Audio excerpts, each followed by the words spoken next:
Every single day, roughly 250 people in the United States alone die from a drug overdose. Not in a year, not in a month, every single day. That's more than car accidents, more than gun violence, more than the entire population of a small town, erased, quietly, while the rest of the world keeps moving.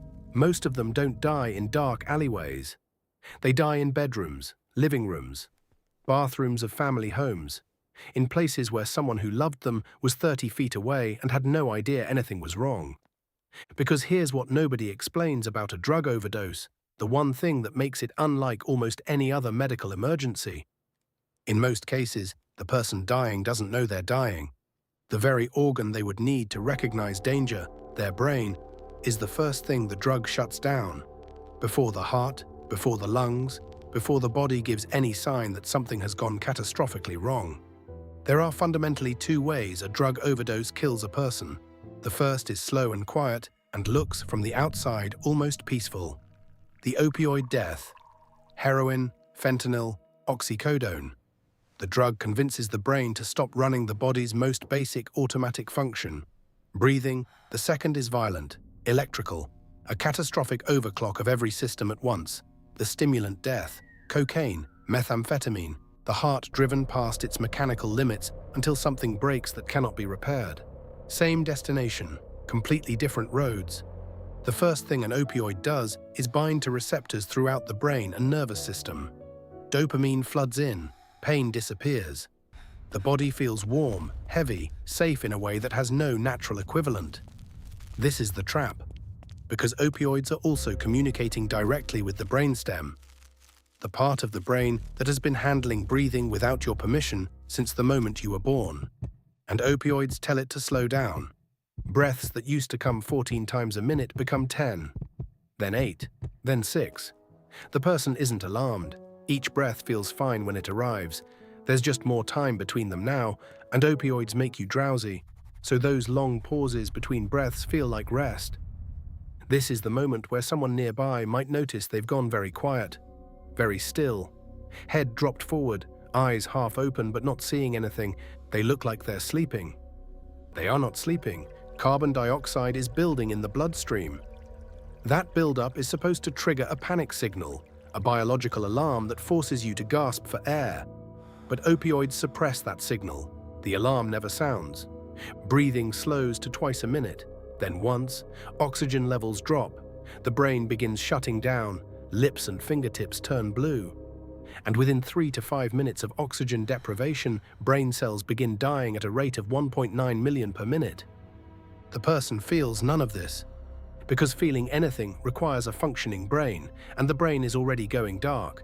This is why overdose survivors, the ones brought back by naloxone, by CPR, by someone who found them just in time, almost universally describe the same thing.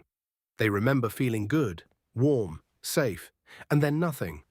No fear, no pain, no awareness that anything was wrong at all, just the warmth, and then the absence of everything. Fentanyl is 100 times more potent than morphine. That entire sequence, the warmth, the slowing breath, the shutdown, can happen in under 60 seconds. There's a phenomenon called wooden chest syndrome. The drug causes the chest wall muscles to seize and lock completely shut. Even in the brief window where someone is still technically conscious, they cannot draw a breath. Survivors describe it as trying to breathe through concrete. With heroin, there's a window, minutes where someone with naloxone can intervene.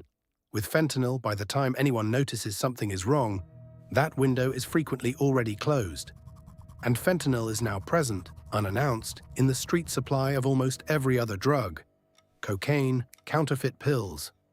People who have never intentionally used an opioid in their life are dying from fentanyl overdoses because they didn't know it was there.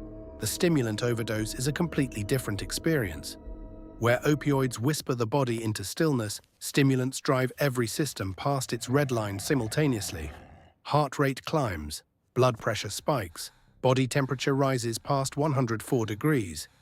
The person feels it. That is the critical difference. A stimulant overdose is not peaceful. The heart is pounding hard enough to feel in the throat, the ears, behind the eyes. Chest pain arrives, crushing, undeniable. Paranoia spikes. The brain generates threats that aren't there, voices that don't exist, a certainty of imminent catastrophe that turns out to be accurate, just not in the way the brain is picturing it. Seizures arrive without warning. The heart begins quivering instead of pumping. The brain loses consciousness. The person dying from opioids often goes quietly, without knowing. The person dying from stimulants frequently knows something is catastrophically wrong. They feel every second of it, and they often still cannot stop what's happening. Here is what an overdose looks like from the outside. The person becomes very still, very quickly. They cannot be woken by shouting, cannot be woken by shaking. Their breathing makes a low, wet, rattling sound that emergency responders recognize immediately, and that family members who have heard it once say they never forget. Their skin turns pale, then gray, then blue around the lips and fingers. And the people who find them, partners, parents, siblings, friends, many report the exact same first thought. They're just sleeping. I don't want to overreact. I don't want to embarrass them. That hesitation has a number attached to it. The average delay between witnessing the signs of an overdose and calling for help is 11 minutes.